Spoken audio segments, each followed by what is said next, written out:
এখানে গত শুক্রবার দিন আমরা শুনছিলাম যে 10 জন পুশিং করছে তারা ভারতীয় বিএসএফ সীমান্ত এলাকায় আজকে 3 দিন ধরে এরা এখানে রৌদ্রে ধুধু মাঠার মধ্যে এরা দাঁড়ায় রয়েছে এবং খাওয়া দাওয়া তাদের কি হচ্ছে না তো সেটা আল্লাহই জানে। আমরা কাছাকাছি যাইতে পারি নাই।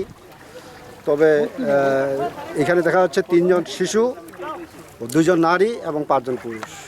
ভারতীয় বিএসএফ এরা চেষ্টা করতেছে বাংলাদেশ বরাবর ঢুকায় দেওয়ার জন্য, কিন্তু আমাদের বর্ডার গার্ড বিজিবি ওরা সর্বোচ্চ চেষ্টা করতেছে প্রতিহত করার জন্য।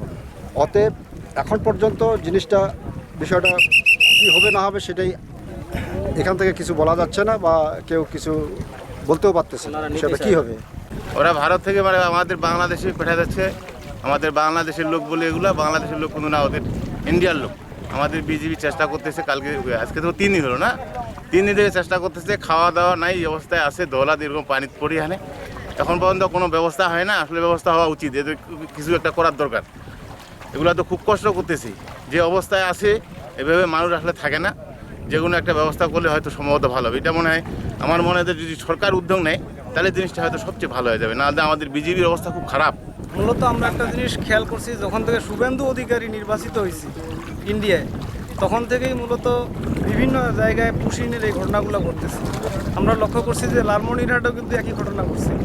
লালমনিরহাটে 19 জনকে পুশিন করা হয়েছে, এখানে 10 জনকে পুশিন করা হয়েছে। বিজিবি এরা এখানে গত শুক্রবার থেকে আছে। বিজিবি বিভিন্নভাবে চেষ্টা করতেছে, বিজিবির সাথে বাংলাদেশের আপামর জনগণ আছে, তারাও বিভিন্নভাবে চেষ্টা করতেছে। আমি দেখতে আসলাম, কয়েকদিন থেকে শুধু মোবাইলে দেখতেছি, আসা হয়নি। আজকে দেখতে আসলাম, আসে দেখি সত্যি তারা মানে মানবতার জীবনযাপন করছে এখানে।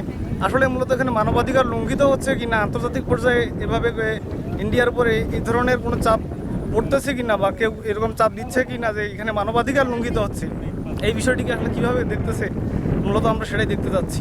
বিএসএফগুলা শুক্রবারে গেট দিয়ে পার করে দিছি, পার করে দিয়ে এইখানে খুব নির্যাতনভাবে ওরা আছে, খুব কষ্টভাবে আছে। এই জন্য এটা খুব তাড়াতাড়ি আমাদের সরকার যদি পদক্ষেপ নেয় খুব তাড়াতাড়ি খুব ভালো হয়। ইন্ডিয়া থেকে ওরা আমাদের বাংলাদেশে এই যে নাগরিককে পার করে দিচ্ছে, ওরা খুবই কষ্টে অবস্থিত এখানে করতেছে। এটা আসলে ভারতের সরকার আমাদের উপর খুবই জুলুম নির্যাতন করতেছে। এটা কিভাবে মনে করেন যে সমাধানের আওতায় আনা যায়? মানুষগুলো খুব কষ্ট করতেছে। আজকে একদিন থেকে রোদ বৃষ্টি, তার উপর দিয়ে এই যে বজ্রপাতের একটা আশঙ্কা চলতেছে আমাদের বাংলাদেশে, এর মধ্যে ওরা এইভাবে অবস্থিত করতেছে। এটা কিভাবে সমাধান করা যায়